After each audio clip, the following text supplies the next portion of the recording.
जय हिंद साथियों, नमस्कार सभी भाइयों को। साथियों, अनसिक्योर लोन नहीं भरा तो आखिरकार बैंक क्या कर सकता है? जी हाँ साथियों, आप लोग बिल्कुल सही सुन रहे हैं।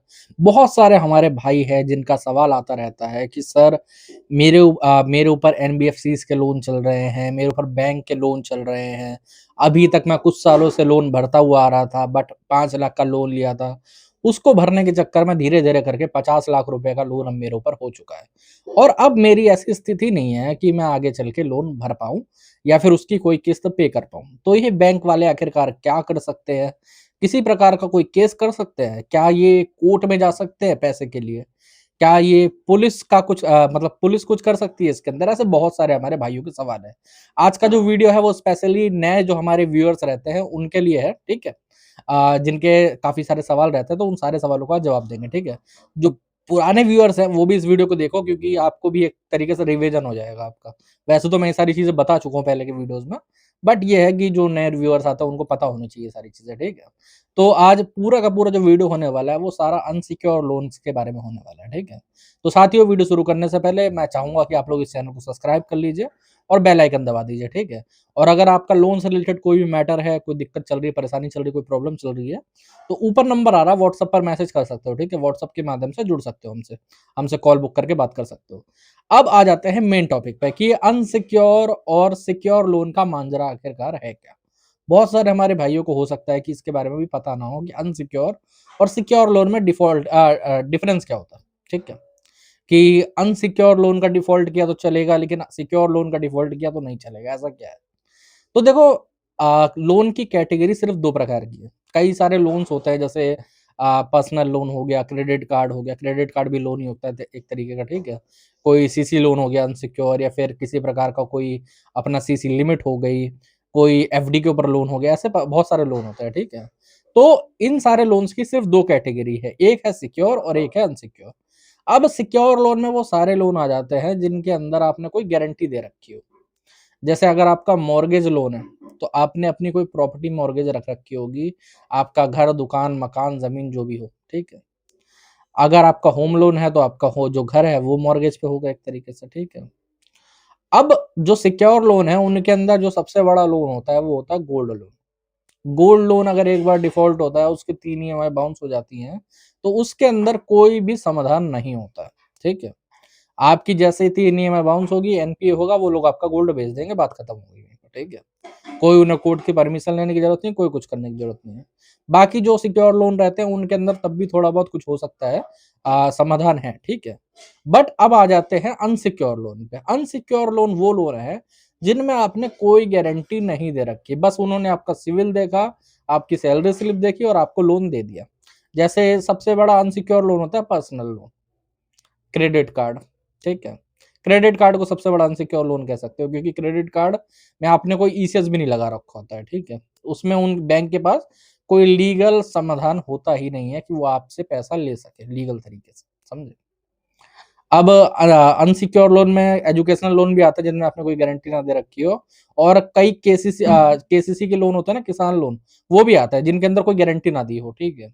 कई लोग अपना किसान क्रेडिट कार्ड बनाते हैं तो उसके अंदर गारंटी देते हैं, एज़ अपना खेत वगैरह रखते हैं, तो वो लोन सिक्योर हो जाता है। बट अगर आपने कोई गारंटी नहीं दे रखी तो वो अनसिक्योर ही रहेगा, ठीक है? अब अनसिक्योर लोन में जब आपने कोई गारंटी नहीं दे रखी तो बैंक के पास कोई पावर नहीं है कि भाई साहब वो आपकी कोई दुकान, जायदाद, ज़मीन इसको कोई ज़ब्त कर पाए। तो बैंक के पास क्या समाधान बचता है? कुछ नहीं, रिकवरी, ओके। कि वो अपने 10वीं फेल रिकवरी एजेंट्स आपके पीछे लगाएँगे। किस माध्यम से? अब जो पहला महीना चलता है ना, कई लोगों को लगता है कि पहले महीने से ही हमारे घर पे कोई आने लगेगा। देखो, 99% लोन बैंक और 99% एनबीएफसी कभी भी पहले महीने में विज़िट नहीं करती, ठीक है? एक आधे परसेंट को छोड़ के जो कि बहुत लीचड़ होगा, एनबीएफसी ऐसी हरकतें कर देती है कई बार, ठीक है? उनको छोड़ के 99% चांसेस तो है कि कोई भी पहले महीने में आपके घर पे विज़िट नहीं करेगा, ठीक है? आपको सिर्फ़ और सिर्फ़ कॉल्स आएँगी और कॉल्स आएँगी बहुत सारी, ठीक है? इसको रोकने का कोई तरीका है कॉल्स को? हाँ, हाँ, बिल्कुल रोकने का तरीका है। 2 तरीके हैं रोकने के। एक तो आप उन्हें टेक्निकली तौर पे उनको परेशान करके अपनी कॉल पे आरटीपी डलवा दो। आरटीपी का मीनिंग होता है रिफ्यूज़ टू पे, कि भाई साहब इसके ऊपर कोई पेमेंट नहीं होने वाली। अब आप लोग कहीं सोचेंगे कि भाई साहब आरटीपी ही क्यों बोल रहा है? हम ऐसे भी तो बोल सकते हैं कि इस पे पेमेंट नहीं हो पाएगी। दरअसल होता क्या है कि आरटीपी कोड है रिकवरी का। अगर आप आरटीपी कोड बोलोगे उन्हें तो उन्हें पता चल जाएगा कि भाई साहब जो कस्टमर है उसको रिकवरी के बारे में जानकारी है और वो आरटीपी डाल देते हैं वहाँ पर, ठीक है। सेकेंडरी चीज ये है, कंप्लेंट्स करनी पड़ेगी आपको। कई लोग सोचते हैं कि अगर हम कंप्लेंट्स ना करें तो कॉल अपने आप रुक जाएगा। हाँ, हो जाती है, संख्या कम हो जाती है, लेकिन उसमें 6 महीने लग जाएंगे, समझ रहे हो। अगर आप कंप्लेंट्स करोगे एज अ ट्विटर के माध्यम से, मेल के माध्यम से, लिखित तौर पे और आगे चल के आरबीआई में, तो आपको जो 100-200 कॉल्स आती होंगी ना दिन में, कई लोगों को 500-500 कॉल आती है। मैं आपको यहाँ तक बता रहा हूँ, कोई एक व्यक्ति होगा ना जो अभी मल्टीपल लोन्स में घिरा होगा, तो वो अगर कॉल उठाएगा, ठीक है, और बात कर रहा होगा, उतने में उसे 10 कॉल और आ जाएंगी पीछे से, और 10 कॉल हो सकता है सेम बैंक की भी हो। उनका कॉल उठाएगा तो पेमेंट क्यों नहीं हो रही, पेमेंट क्यों नहीं हो रही। कई लोगों का ये भी कहना होता है कि सर मैं टाइम मांग रहा हूँ, बट वो लोग टाइम दे नहीं रहे। अरे मेरे भाई, जो आपको कॉल कर रहे हैं ना, वो है थर्ड पार्टी रिकवरी एजेंट, ठीक है, जिनकी खुद की सैलरी का कोई भरोसा नहीं है, तो वो आपको टाइम कहाँ से दे देंगे। आपको उनसे टाइम मांग ही रहे हो, बहुत गलत। अब आप मान के चलो आपने किसी साहूकार से पैसे ले रखे हैं और आप उसके नौकर पे जाके बोलते हो कि भाई साहब मुझे थोड़ा टाइम दे दो पैसा देने में लिए, तो क्या साहूकार मानेगा? नहीं ना। आपको सीधे साहूकार को प्रायर नोटिस के द्वारा ये सब लिखना चाहिए, ठीक है। और ये जो हमारे क्या कहते हैं रिकवरी एजेंट है, जिनको हम दल्ला या दल्ली कह सकते हैं सीधे से शब्दों में, ठीक है, इनसे आपको कोई टाइम नहीं करना। इनको सीधा बोलना कि पेमेंट नहीं हो पाएगी, जो करना कर, क्योंकि इनके द्वारा कुछ होता नहीं है, थर्ड पार्टी रिकवरी एजेंसी होती है, ठीक है। कोई बैंक से या फिर कोई एनबीएफसी के द्वारा ये लोग नहीं होते, समझे। अब सेकंड टॉपिक पे आ जाते हैं कि चलो कॉल्स तो हम लोगों ने एक बार के लिए मैनेज कर भी ली, ठीक है। अब ये जो विजिट होती है, क्या इसको रोका जा सकता है? और अगर मान लो कोई घर पे आ ही जाए तो उसको उससे कैसे निपटे? तो पहले मैं निपटने का तरीका बता देता हूँ, उसके बाद रोकने का तरीका भी बता दूंगा, है नहीं। तो देखो, अगर मान लो ऐसे आते जाते कोई रिकवरी वाला आपसे टकरा गया आपके घर पे या फिर आपके ऑफिस वगैरह में, तो सीधी सी बात है, कुछ मत करो, उससे बोलो कि भाई साहब आईडी कार्ड, ऑथराइजेशन लेटर और डीआरए का सर्टिफिकेट दिखा, और तू ये बता कि मुझे कॉल करे बगैर या फिर मुझसे पूछे बगैर तू यहाँ पर आ कैसे गया, ठीक है। अब लिखित तौर पे मैं एक रूप में आपको बता सकता हूँ कि रिकवरी वाला 2 शब्द बोलेगा कि मेरे पास ये आईडी कार्ड है नहीं, या फिर आप पेमेंट करवाओ तो मैं दिखाऊंगा ये चीज़ें। तो आपको उससे बात करने की कोई ज़रूरत नहीं, अपनी जेब से अपना ब्रह्मास्त्र, अपना फ़ोन निकालिए, वीडियो कैमरा करिए ऑन, और उसपे वो वीडियो ऑन होते हुए उस पे पूछो कि कौन से बैंक से और ये सारे डॉक्यूमेंट क्यों नहीं लेके आए, दिखाओ मुझे ये डॉक्यूमेंट। तो मैं तुमसे बात करूँगा, वरना तुम मुझसे बात करने के लिए कोई एलिजिबल नहीं हो। जब मैंने लोन लिया, मैंने सारे डॉक्यूमेंट दिखाया, आधार कार्ड दिखाया, पैन कार्ड दिखाया, सैलरी स्लिप दिखाई, प्रूफ दिखाए सारे के सारे। अब जब तुम भाई साहब मुझसे बात करने आओगे ना, तुम्हें ये चीज़ें दिखानी पड़ेगी। बैंक में तो लाखों एम्प्लॉय काम कर रहे हैं, मुझे कैसे पता कि तुम उसी बैंक से हो, समझे। और अगर बैंक से हो भी मेरे भाई, मान लेते हैं, चलो ठीक है, तो क्या लाखों एम्प्लॉय को मेरे घर आने का सर्टिफिकेट मिल गया है क्या? नहीं ना। तो तुम अपने ये तीनों डॉक्यूमेंट दिखाओ। अब वो ना दिखाए, अब 2 सिचुएशन हो सकती है। एक तो ये लोग कई बार ना बैठने की ट्राई करते हैं कि भाई साहब मैं तो बिना पैसे लिए जाऊंगा ही नहीं। ऐसी सिचुएशन में कुछ मत करें, कैमरा बंद करें, भगा पाओ तो भगा दो, वरना अगर ज्यादा ही परेशान करे तो 112 नंबर डायल करो, पीसीआर आने से पहले ये लोग भाग जाएंगे वहां से, कोई दिक्कत वाली बात नहीं। और बाद में आप लोग कंप्लेंट्स वगैरह कर सकते हो, कोई दिक्कत नहीं है, ठीक है। कोई इन लोगों से डरने घबराने की जरूरत नहीं है। कोई ये लोग ऑथराइज नहीं है आपके घर पे आने के लिए, क्योंकि डॉक्यूमेंट नहीं है इनके पास, समझे। अब इसको रोकने का क्या तरीका है? तो देखो, फिर वही बात होती है कि एक कहावत है कि मतलब अपना किसी रोग के होने से पहले उसका इलाज कर लेना चाहिए, ठीक है। मतलब देखभाल अगर आप पहले करके रखो तो आगे चल के वो रोग होगा ही नहीं। अब इसको आप ऐसा समझ सकते हो कि अगर होम विजिट होने से पहले भी हम लोग होम विजिट रोक सकते हैं। रोकने का क्या तरीका है? जैसे देखिए, मैंने आप लोगों को बताया कि पहले महीने में विजिट नहीं होती है, बहुत कम चांसेस होता है, ठीक है, कि पहले महीने में विजिट होगा।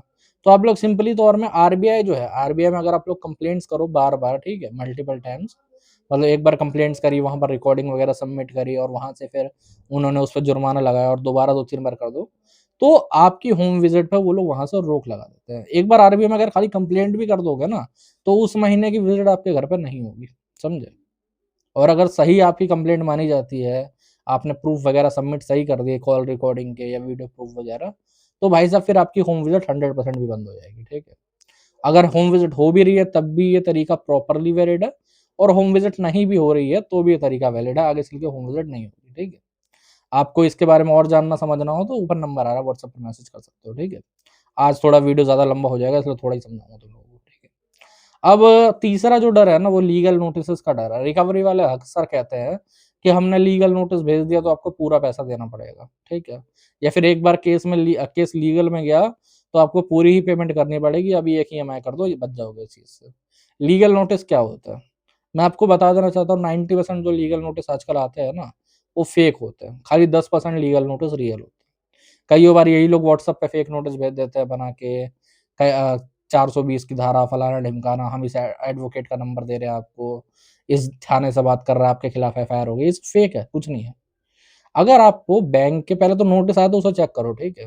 कि उसमें बैंक आपकी सारी डिटेल है कि नहीं है, नाम, एड्रेस वगैरह, उसमें आपका जो लोन या खाता है उसकी डिटेल है कि नहीं है, ये किसके थ्रू आया है, बैंक के थ्रू आया है, बैंक के एडवोकेट के थ्रू आया है, वहाँ पर साइन या फिर स्टैम्प वगैरह है कि नहीं, ये सब चेक करो।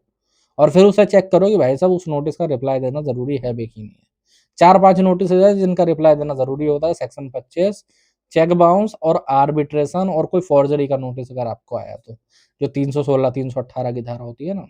अगर ये नोटिसेज़ आपको रिसीव हो रहा है तो आप तत्काल रूप से इनका रिप्लाई लिखो, बात वहीं के वहीं खत्म हो जाएगी। कोई डरने की ज़रूरत नहीं, कोई घबराने की ज़रूरत नहीं है, ठीक है? एक डर और लोगों को सताता है कि सर अगर मान लो इन्होंने ईसीएस का या चेक बाउंस का केस कर दिया, तो हमें 1000 किलोमीटर दूर जाना पड़ेगा बेल करवाने के लिए, बहुत दिक्कत हो जाएगी फलाना-ढिमकाना। तो मैं बता देना चाहता हूँ पहले तो देखो 95% लोन की कंपनियाँ केस करती नहीं है, क्योंकि इनको केस करने से आपका कोई पैसा मिल नहीं जाता है, समझ रहे हो? वहाँ पर भी जाके एट द एंड सेटलमेंट ही होती है, ठीक है? बट अगर केस कर भी देते हैं तो सेम डे बेलेबल ऑफेंस में रेफर का है, ठीक है? अगर शुरुआत की 1-2 डेट पे आप अपने लॉयर को भी भेज दोगे तो भी चल जाएगा, कोई दिक्कत वाली बात नहीं है। एक डेट वही है 3-4 महीने की पड़ती है, साल भर निकल जाता है पूरा एक 4-5 डेट में, ठीक है? तो उतना डरने वाली बात नहीं है इसके अंदर, ठीक है? उसके बाद आप फिर बेल ले लो, बात खत्म हो जाएगी, आगे चल के फिर आपका लॉयर जाता रहेगा, ओके?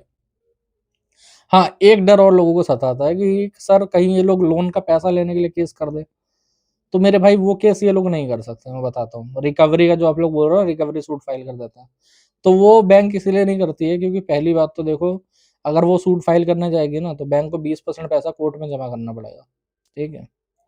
अब मान लो आपने 10 लाख रुपए ले रखे हैं, तो उनको 2 लाख रुपए कोर्ट में जमा करने पड़ेंगे एज़ अ सिक्योरिटी डिपॉज़िट।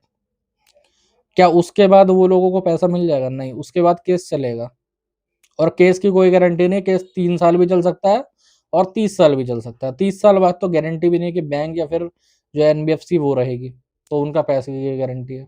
अब मान लो आपके 10 लाख तो फँसे ही फँसे थे, कोर्ट में भाई साहब 2 लाख रुपए और फँस गए, तो इसीलिए वो लोग रिकवरी के केस फाइल नहीं करते। सेकेंडरी रही बात कि भाई साहब कोई आपको पुलिस वाला या एडवोकेट फ़ोन करेगा, तो कभी भी कोई पुलिस वाला या एडवोकेट आपको फ़ोन कर ही नहीं सकता, उनके पास ऐसा कोई राइट है ही नहीं, ठीक है? लोन के मैटर के अंदर। पुलिस के पास या एडवोकेट के पास और कोई काम नहीं रहा। एडवोकेट का जो पैनल है, मान लेते हैं बैंक का, तो उसका काम है नोटिसेस भेजना या कोई लीगल प्रक्रिया करना। वो आपको फ़ोन करके बोलेगा नहीं, वो अगर बोलेगा तो लिखित में बोलेगा आपको, ठीक है? अब रही बात पुलिस वालों की, तो पुलिस भाई रिकवरी करने बैठेगी क्या यहाँ पर? मतलब पुलिस के पास और कोई काम धंधा नहीं है कि वो आपके लोन रिकवर करेगा।